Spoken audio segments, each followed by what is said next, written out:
Get recording started. All right. Okay. Welcome. I mean, this is for a big audience of the international followers of the Perplexed meeting every Tuesday, Israeli time, 8 o'clock. This is our coordinates on Zoom, 325-804-5811, password 285775. Today, we talk about, this is for our audience from Australia and New Zealand, that we usually talk about all sorts of kangarooing issues and boomeranging back at us. And we cover history, we cover religion, we cover medicine, we cover whatnot, sports even, whatever. Our format is not antagonistic. We like the opinions that are opposite to ours, either individually or collectively. We oftentimes disagree with ourselves. Like I usually never have my opinion held for more than like a few minutes, and I change. I'm doing this Zoom. Okay, Shai, put yourself on mute. I think we should tell everybody. We should tell everybody what Mark Twain said. We want a guy to come right out and say what he thinks when he agrees with us. Yeah. Hold on. Okay, I guess we're gonna discipline Alan. We're gonna get him mute. Okay. But we don't have to video off. You put video back on. Okay, Shai, you're gonna get yourself into normalcy. Where are you? I'm sure. Okay. Okay. If you have a noise behind you, we're gonna mute you. Okay, we're gonna mute you. We're gonna mute you. We're gonna integrate you, differentiate you. All right. Anyway, so let's back to so today's topic, and it's interesting. At that topic, I went and I talked with my good friend, my bicyclist, Reuven, about the blood pressures. And I want to talk about this because, as you know, I am a, what do you call it? The guy who looks in himself, Hypochondriac. Hypochondriac. Shai, settle your camera because it's all over, getting us all crazy. Either sit down or get yourself on video. All right. Okay. So on your tombstone, we'll write, "I told you so."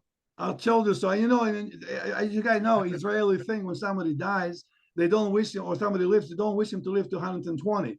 They wish him to live to 119. So at the funeral, let's say one more just hit the bucket before his time. Yeah.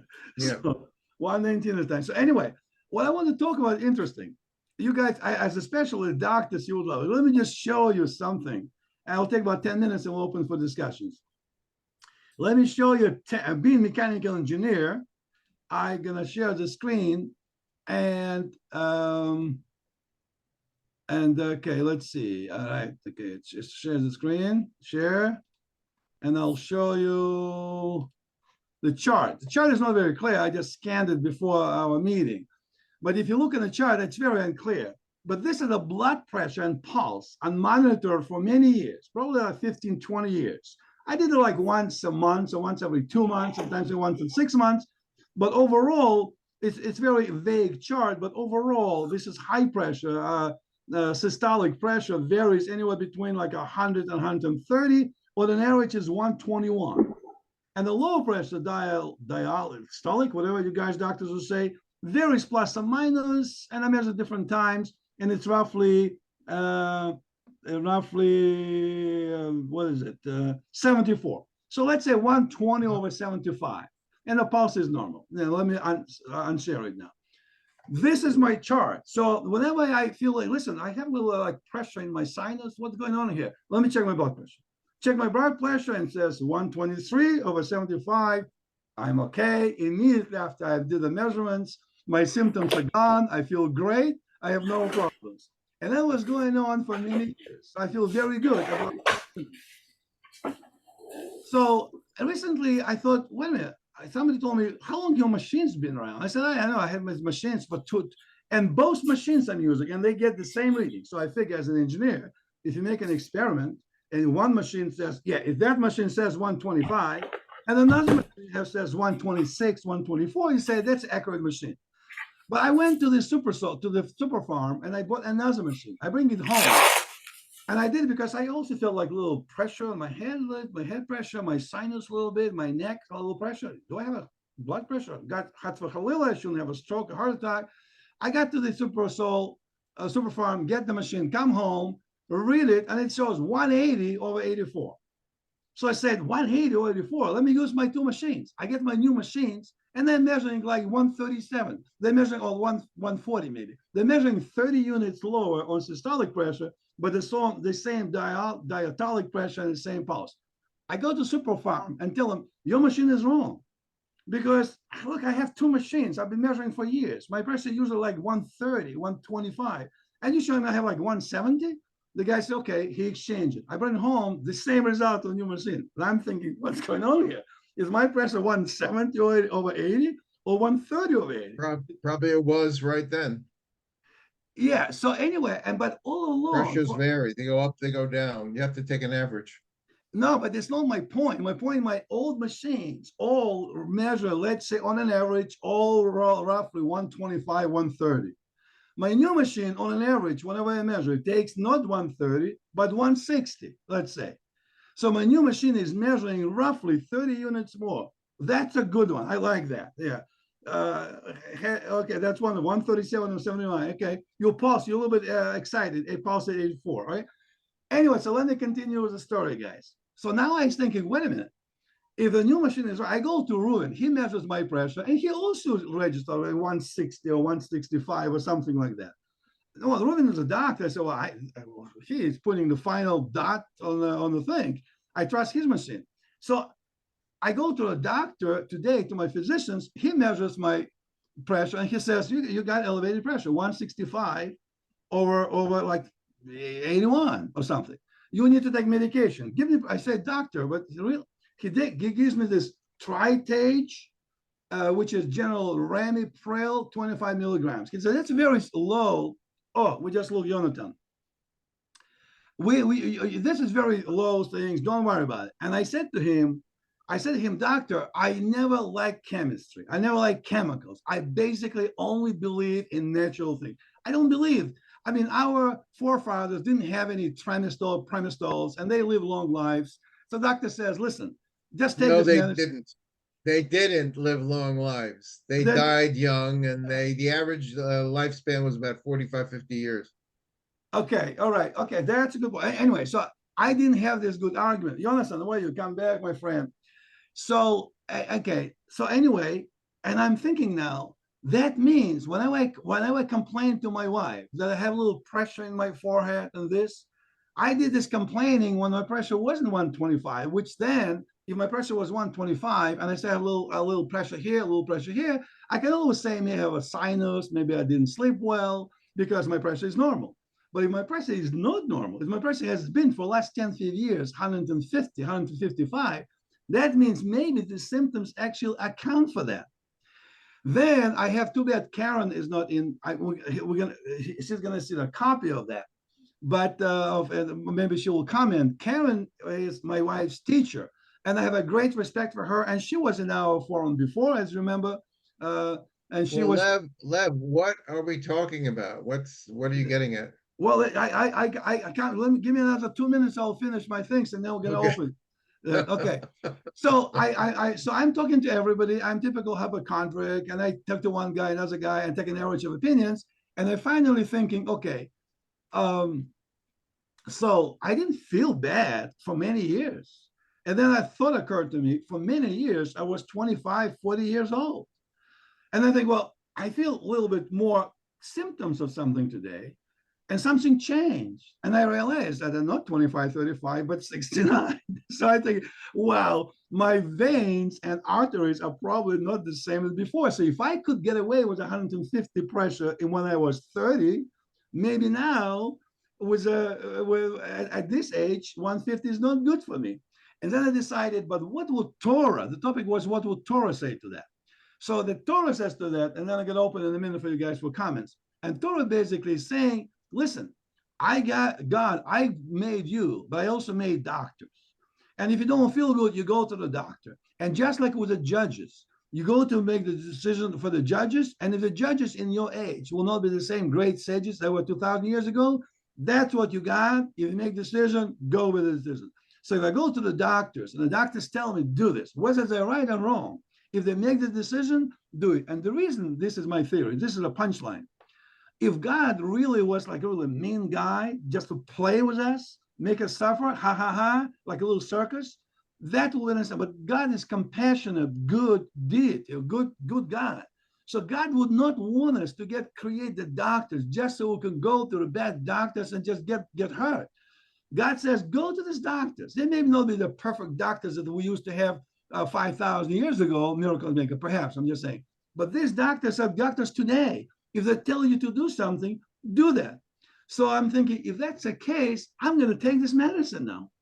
And I'm going to take this medicine and I'm going to check. And my physician said that tritate rampiril acts almost immediately, like roughly within an hour. You should see. So in other words, if I have a pressure now 160, if I take this medicine before going to bed, I should see in the morning like 130 or 128, something like this. And I would see how is my symptoms. If at the same time I don't have a pressure on my forehead, if don't have pressure in my neck, that means I did a good thing. So the bottom line. Yes. I'm sorry to interrupt you. I had big problems with Zoom. I was cut off a couple of times, and I'm sorry. Have you been speaking all of this time? Yes. I've been speaking. May I stop you then? Yes, you can. Reuven, what's your specialty before I embarrass myself? Family medicine. Ah, good. Me too. So Reuven and I come from the same place, Lev. There are a whole lot of issues, and if you'd let us speak, then it's your turn anyway.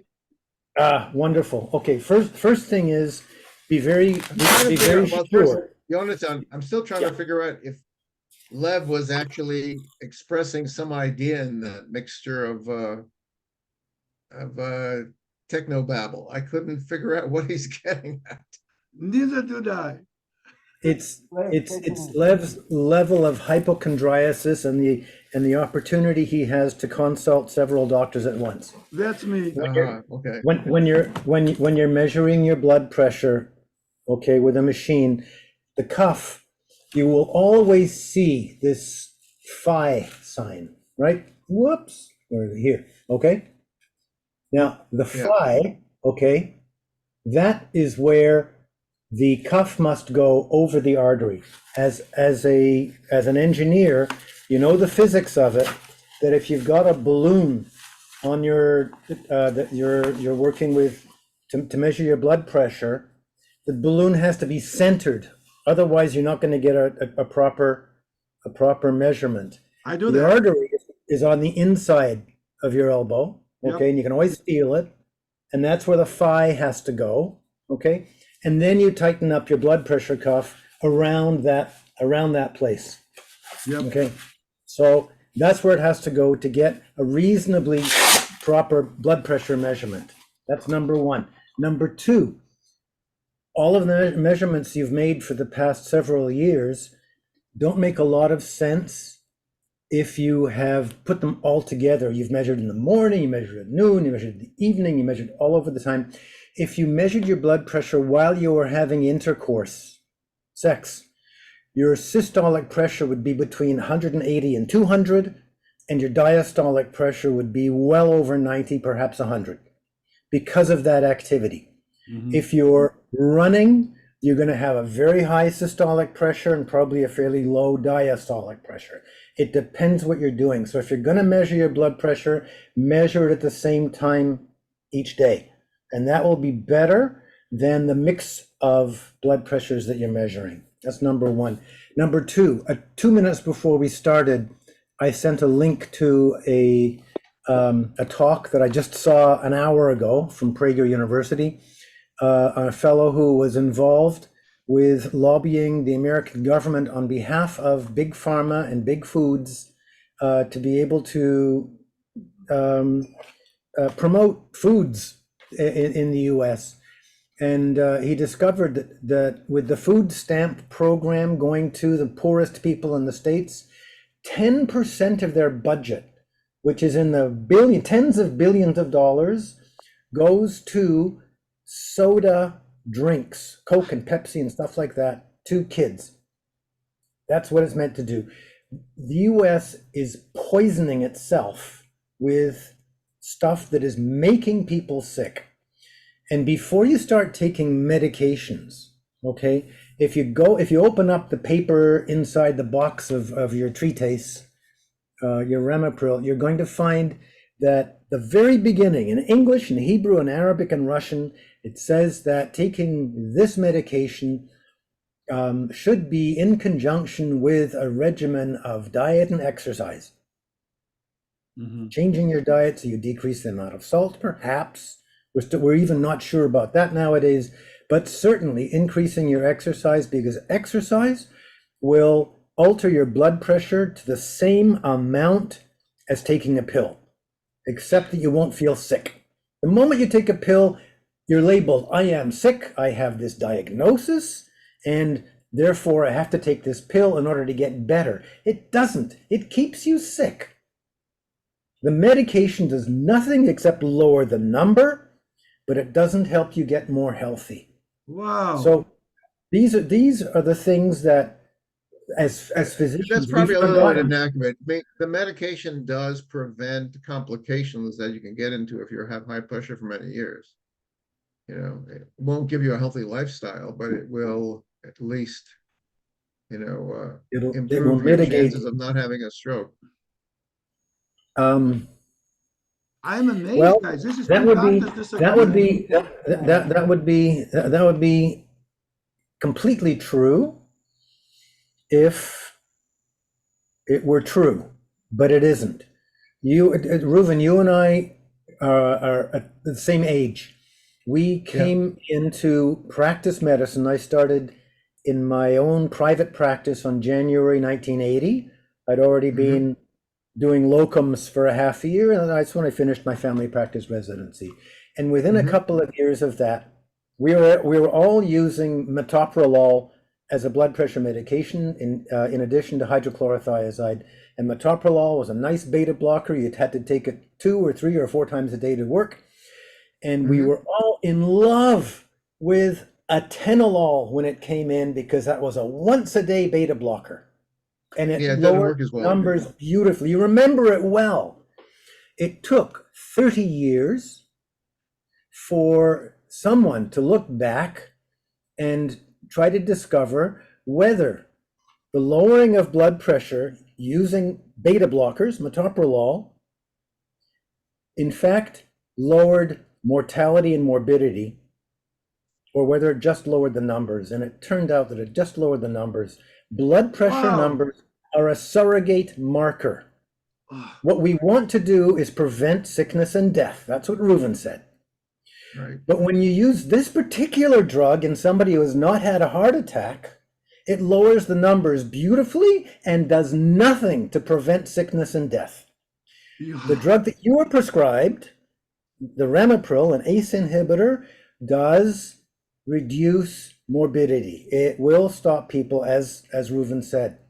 But there's a whole lot more factors going on. And if we, as in the medical community, forget to tell people about their lifestyle changes they have to make, we're going to keep people sick. We'll make the drug companies richer. And at some point in the future, we'll see how much we were doing nothing to help them.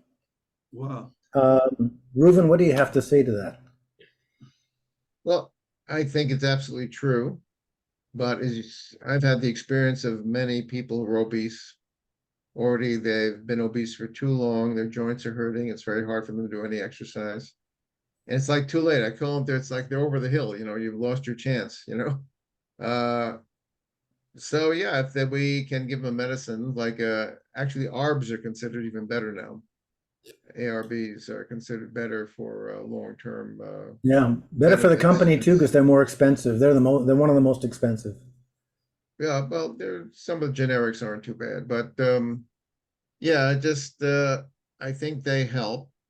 I'm inclined to not treat blood pressure if it's borderline. I try to convince people just try to lose a little weight, just eat less carbs, do a little more exercise. I found, for instance, during COVID, my pressure started going up because I wasn't going out and doing exercise as usual.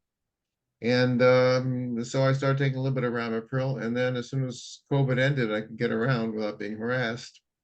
My pressure went down again. And I, you know, hardly taking anything now. So, yeah, I absolutely agree that lifestyle is number one, essential. But there's still some people who will benefit. You know, unfortunately, see, take a good example, statins, you know, medicines like Lipitor, which have been pushed for years. Well, when you actually do a careful analysis and somebody who's not yet had a heart attack or stroke, roughly 52 people have to take the medicine daily for 10 years to prevent like one stroke or one heart attack. In men, So, in primary Yeah. prevention, and in women, yeah, prevention men. and, Yeah, and it's in even women, higher. it's over 400. Yeah, 400 it's women have to take the pill for once a day for 10 years to 10 prevent years. one death. Yeah, and it probably Wow, increases wow, the wow. risk of diabetes like 10-15%. So it's And it causes muscle pains so that you can't exercise, which is what you yeah, should no, be. I just had a fellow who was having a lot of muscle pain. So we did a bunch of tests and his CPK was 600. He told him to stop his statin and he feels much better. It's Well, amazing. It's a But, cure. but It's a it's, cure. I'm shocked to hear, especially there's two opinions, not exactly the same for Room and for Yonatan, because and normally most people don't. Lev, be very careful. They're not opinions. These what Reuven and I are talking about are facts which are provable and have been proven in the medical literature. We're not talking opinion. Be very careful with that. We're talking facts, but facts which are sort of buried. But We're not but let me clarify. You first the older, like 20 years ago, whatever you said, that medicine was basically, let me put the layman's term, was basically garbage. But and you said that lowers the number but doesn't help your mortality. But then you said the newer ones, including this one, ramipril, try this, you said that does lower it. So in It other does, yeah. so It lowers today, it lowers chronic kidney disease. it lowers the numbers, and you'll find that over the course of about 2 years, it starts to lose its effect, and you have to move to a different medication because ramipril has stopped working well. Now, one of the things that I would suggest you do while you're taking the ramipril is to find some way to lose between 5 and 10 kilograms of weight. but I think I'm okay because I'm approximately, like say 205 pounds. I'm It's all muscle. yeah, I don't know. Look at me. I have a little overweight. I probably have about like maybe 5 pounds over. So I'm not a 300-pound guy. And I do exercise. I do yoga a little bit. I go to Shai swimming pool once a year. I used to, but we want to continue again when the heat goes up. I go biking in the desert with Reuven like for 3 hours. And Reuven just outpaces everybody. He goes like for 3 hours in the desert, doesn't lose the beat. So I do a lot of this. I go for right now. It's too hot now. No, I don't do it. You can see I'm kind of hyper guy just by the manner I speak. So I do a lot of energy. So I'm not a guy who is sitting all at home and using pizza after pizza with a soda after soda. No, I'm an active guy. But I'm concerned when I have feelings like I have, do I have like a little pressure here and the pressure here? Is it just because I didn't sleep good on the pillow? Or is that maybe my pressure is high? So for a typical guy who is not a doctor, when I go to the doctor and doctor says, you better take this pill or else you can get a stroke or heart attack. What am I going to do? I didn't go to medical school. I have to say, okay, my friend Karen says the pharmaceuticals are killing people. Don't take any of this stuff. And then my doctor tells me, if you don't take it, I'm not going to guarantee I'm going to flip over next day. You're going to die. Yeah, but how did the normal person can decide? And yeah, we hear the pharmaceutical enrich himself and but overall, the guy says, here you are, take this. And a poor guy sitting, shaking his boots, he says, well, I couldn't sleep last night because of pressure. Is that because I didn't sleep good or because I have a high blood pressure? Doctor said, take this. I'm telling you, you got to take this. Can I stop you again? Okay. Blood pressure has no symptoms until you get above 150 or 160 systolic. Virtually nobody has any symptoms until the blood pressure gets significantly high. Now the question is, what is significant? I already said, if you're having sex, you can have blood pressure of 200, 180, 200. You'll be enjoying yourself. You're not going to stop because you have a headache, because it doesn't give you a headache. There are some people who will get Good way to headaches. die. Yeah, wonderful way to die. Not for your wife, or actually not for the not when your wife finds out who you're having sex with. Anyhow, that's a different issue. My point is, I mean, about 15 years ago, I got insanely angry at my 4-year-old daughter. I went into the room, I screamed at her. I found out about a month ago. She has no memory of this, but I sure remember it because I just let out everything. I went back to my room because it was my office. And that's where I had a home office in my home. I felt a little bit fuzzy in my head. And so I took my blood pressure, and my blood pressure was 220 or 240 over 120. Oh, And all I felt was a little bit foggy. That's when I said to myself, boy, Yonatan, what sort of father are you if you yell at your daughter, then you have a stroke, you die, and that's how your daughter remembers you for the rest of her life, that she made you so angry that you killed yourself. That's not what I'm trying to say. What I'm trying to say is you can have insanely high blood pressure with no symptoms. So I agree with you that your headache is associated with your neck pain, because that's where about 95% of headaches come from the muscles in the neck, and you slept wrong, or you slept turned or something, or you were stressed out and your head was in a funny position, mostly chin thrust. I love Yonatan. I love Yonatan. I love Yonatan. Okay, and the next thing is that for all the exercise you say that you do, the one thing you don't do is be consistent. You don't do it every day, at True. least 3 times a week. Okay, now that I've had, okay, I haven't been around because I had prostate cancer and I've had it taken out, and I'm 4.5 weeks post-op. And the first thing the physio said to me, Yonatan, get out and walk. And I said, what's walking gonna do? I hate it. But I do it every single day, trying to build myself back up again. You can't see from my face, but I lost almost 10 kilos. The time I was in the hospital, they had a bit of a mess up with the operation. I had to have 3 different procedures. I remember Anyhow. you said, well, Yeah. So I'm busy trying to watch my weight and watch my blood pressure and watch everything else, watch my diabetes. All of that disappeared about 4 years ago when I lost 8 kilos. No, I lost more than that. I lost quite a bit. But I was flabbergasted when I stopped being diabetic and stopped having high blood pressure and stopped taking pills for diabetes and blood pressure just from losing weight. wow, wow. Okay, so really take this to heart. You don't have to lose 10 kilos. Lose 3 to 5 kilos. I will. Because you're still over. You'll find your BMI is over 27. Okay, I'm sure your BMI is over 27. If you get it to 27, even though you're still overweight, you'll be What's healthy, BMI? much healthier. Body mass index. Take your height, okay, In meters. in meters. That's your And weight your in weight. kilos divided by your height in meters squared. Height in meters? That and what? Height in meters squared, Okay. okay? Your weight divided by height in meters squared. Your weight in kilograms?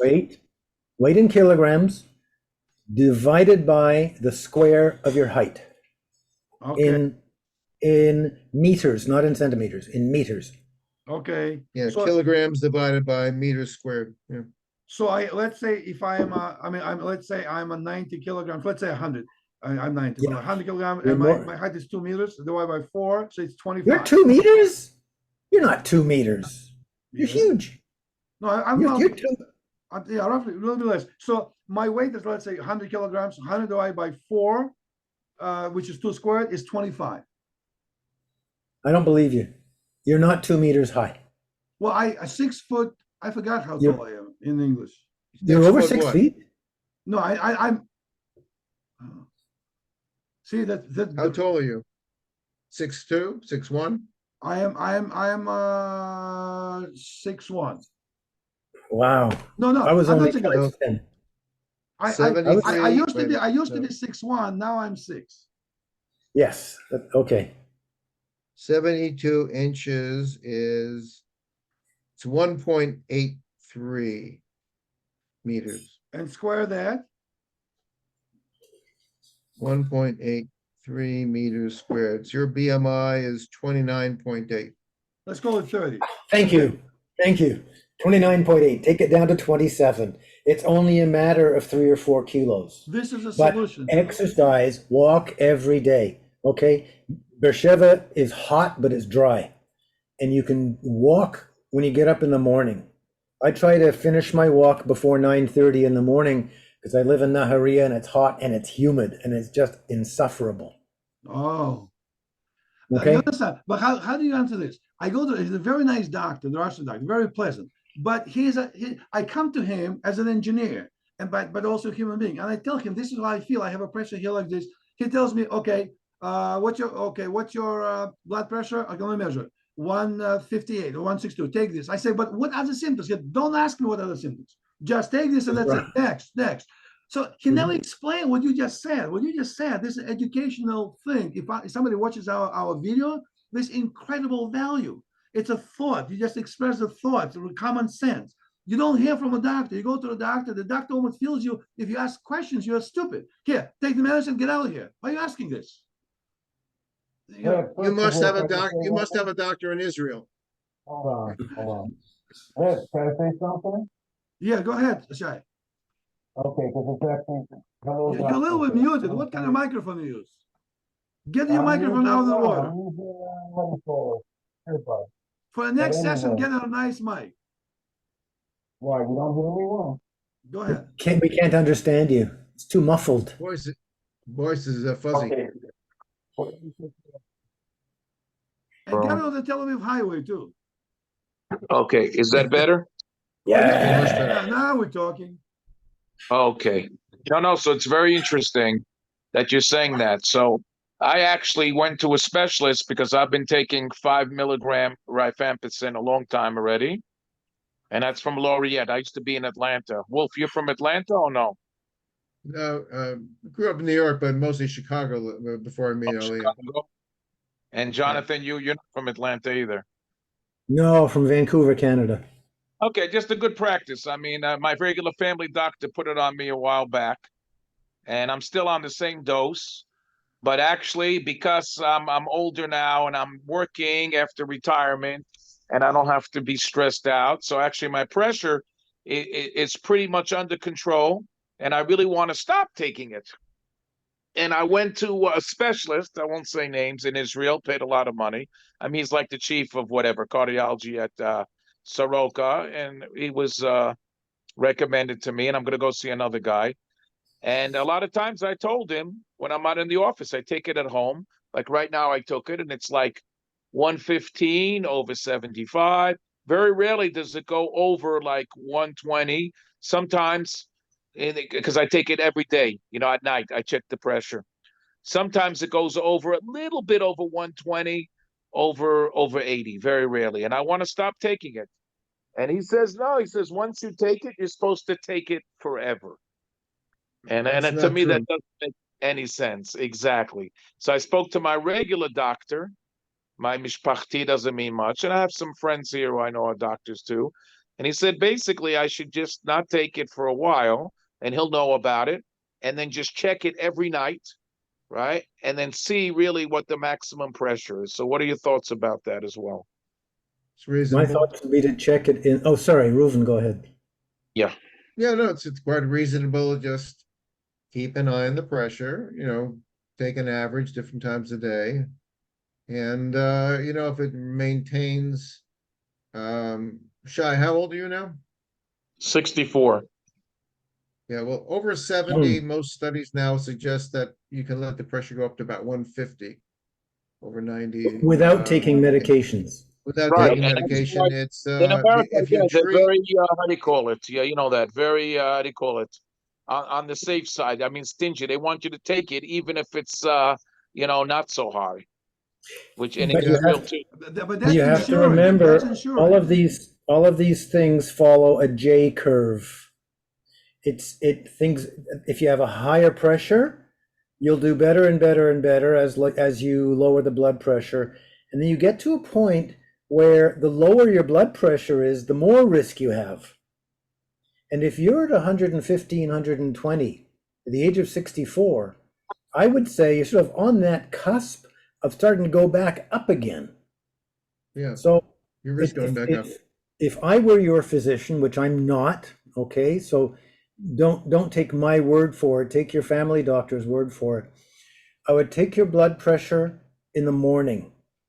That's because that is the most significant. That's when the cortisol levels are the highest, and it should be the highest. After a day of activity, you should actually have a lower blood pressure, if my memory serves me correctly. And so the morning blood pressure is the one you should be the most cognizant of. Okay. Stop the blood pressure medication. I hope you're taking your medication at nighttime before bed. Yeah, always. No, I always take it at night, like 10 o'clock. That's at right. night. That's right. Normally. Because it's having its best effect in the morning when you wake up to keep that blood pressure lower. If you look, there's a whole science of chronopharmacology. And I studied this before I went into medicine. I was doing pharmacology. I took pharmacology courses. So stop it.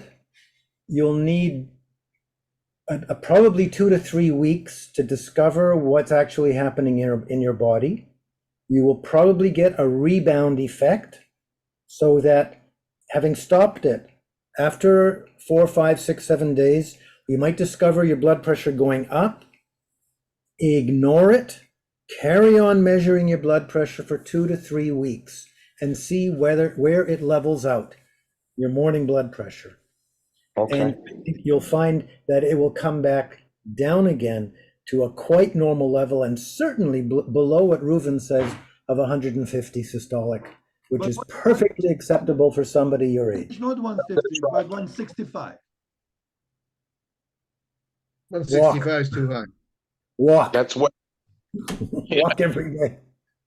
That's You know- called what? Hypersensitive. That's number 2. What stage is that? 165. That's pretty high. Yeah. No, but Yeah. Yonatan just said, even then, walk. We only have 60 seconds left. Just But Yonatan, I think the 1 minute warning. you just Okay. fixed, Yonatan, you've just fixed Shai's problem. As we talk, his pressure already now at 130.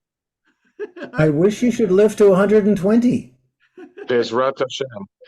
No, but tell it's just- him. but not your diastolic blood pressure. No, if he's at over, if he's Systolic close 120. to 170, that's stage 2. That's pretty high, right? Yeah. Guys, we About only that. got Stage 3 or we only 4. got 30 seconds. We'll continue next Tuesday at Yeah, this is important. And then maybe we could talk, Lev, maybe we could talk next week about Crestor. That's We'll do- another one. Yeah, we'll do that. Okay. And of course, okay, and this what we just did. This is for our audience. This is our coordinates. But what you guys did, I really mean it. This is incredible mitzvah to talk what you said. No, it's important. It's great. I really appreciate it. And many people who watch it was great.